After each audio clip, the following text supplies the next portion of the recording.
অবশ্যই সকালবেলা গিয়েছিলাম, মানুষ কম। বিকালবেলা শুক্রবারে প্রচুর মানুষ হয়।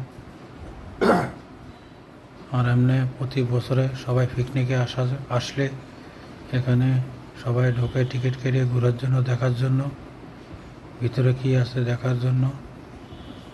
আমিও একজন তাদের মাঝে, কেননা আমি তো আর আমার কুমিল্লা থেকে অল্প একটু,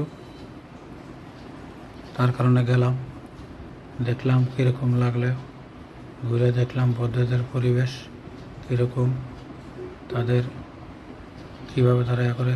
এই যে এটা হলো কুমিল্লা বন বিভাগ, এটার ভিতরে অনেকে পিকনিক আসলে রান্নাবান্না করে, ঘোরাফেরা করে, প্রাকৃতিক সৌন্দর্য দেখে।